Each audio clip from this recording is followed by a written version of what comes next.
পূজাত গৈ কিয় মোৰ এনেকুৱা অৱস্থা হ'ল ভিডিঅ'টো চালে গম পাই যাব।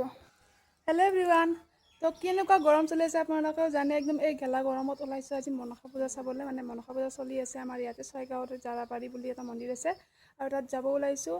আৰু মানে এই গেলা গৰমত কেনেকৈ পূজা চলি আছে, কিমান মানুহ আহিছে চবখিনি দেখাই আছোঁ, চাই থাকিব। ছয়গাঁৱৰ পৰা গুমি ৰাস্তাৰে অলপ সোমাই আহিয়ে এয়া পালোঁ আমি ৰেল ৰাস্তা, আৰু ৰেল ৰাস্তা পাৰ হৈ অলপ গ'লেই আমি পাই যাম। আৰু এতিয়া আমি গৈ আছোঁ, আৰু ফাইনেলি আহি পালোঁ এয়া পূজাস্থলী। আৰু এয়া হৈছে মন্দিৰৰ মেইন গেট। তাৰপিছত আমি এতিয়া গাড়ীখন থৈ পেলাই এয়া আমি ভিতৰত সোমাই আহিলোঁ। গেটৰ ভিতৰত সোমাইয়ে আমি গ'লোঁ এয়া ধূপচাকিৰ দোকানত ধূপচাকি লোৱাৰ কাৰণে। ধূপ চাকি পদুম ফুল আৰু পূজাৰ কাৰণে যি লাগে গোটেইখিনি ল'লোঁ। আৰু এয়া এতিয়া মন্দিৰৰ ফালে আগবাঢ়িলোঁ, আৰু দেখিলোঁ ইয়াত মানুহৰ ভিৰ বহুত। তাৰপিছত ভিৰৰ মাজত ময়ো তেনেকৈ সোমাই গ'লোঁ, উপায়টো নাই, মানুহ কমিব বুলি ৰখি থাকিলেতো নহ'ব। তেনেকৈ এয়া মই ভিতৰত সোমাই গ'লোঁ, আৰু গৰমত মানে অৱস্থা নাই।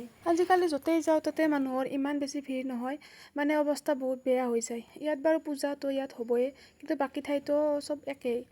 বাৰু যি নহওক, এয়া হ'ল মনসা মা, আজিৰ পূজাৰ মানে দেৱীৰ মূৰ্তিটো। মাৰ ওচৰত সেৱা কৰি চাকি ধূপ দি উঠাৰ পিছত মোৰ অৱস্থা এয়া। ইমানে বেছি গৰম নহয়, ঘামি যাবি, মোৰ অৱস্থা নাই, দেখিয়ে গম পাইছে চাগে কেনেকুৱা অৱস্থা হৈছে। তাৰপিছত এয়া আহিলোঁ মানে পিছফালে আৰু শিৱ বাবাৰ মন্দিৰ এটা আছে, তাত চাকি ধূপ দিয়াৰ কাৰণে আহিলোঁ। ইয়াত মানুহ আছে যদিও মানে চাকি ধূপখিনি শান্তিমতে দিব পাৰিলোঁ, কিন্তু মাৰ ওচৰত মানে বহুত বেছি অশান্তিৰ মাজত দিব লগা হ'ল। মানে বহুত মানুহ পিছৰ পৰা ঠেলি থাকে। তাৰপিছত আহিল বহুত ডাঙৰকৈ এজাক বৰষুণ, আৰু মানুহবিলাক এনেকৈ ইয়াতে য'তে ত'তে সোমাই আছে। বৰষুণজাক এৰাৰ পিছত আমি ওলাই আহিলোঁ, আৰু জেগাবিলাক ইমান বেছি লেতেৰা হৈ গ'ল নহয়, চব পিনে মানে বোকা বোকা হৈ গৈছে।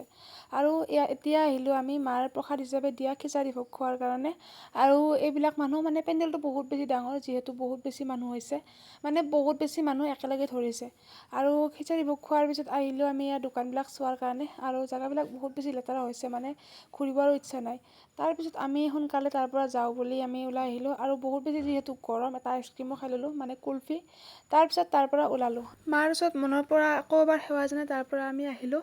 তাৰপিছত ভাবিলোঁ ইমান দিনৰ পিছত ওলাই আহিছোঁ যিহেতু ক'ৰবাত অকণমান ফুৰি আহোঁ, আৰু ওচৰতে যিহেতু ব্ৰহ্মপুত্ৰ নদীখন আছে তাৰ সেইকাৰণে আমি সেইফালে আহিলোঁ। এইফালে এতিয়া পৰিৱেশ চাওক না, ইমান বেছি ধুনীয়া, সেউজীয়াৰ মাজত ৰাস্তাটো ইমান ধুনীয়াকৈ গৈ আছে, কিমান বেছি ভাল লাগিছে। আমি নামা নাই যদিও মানে এনেকৈয়ে উপভোগ কৰিছোঁ, বহুত বেছি ভাল লগা।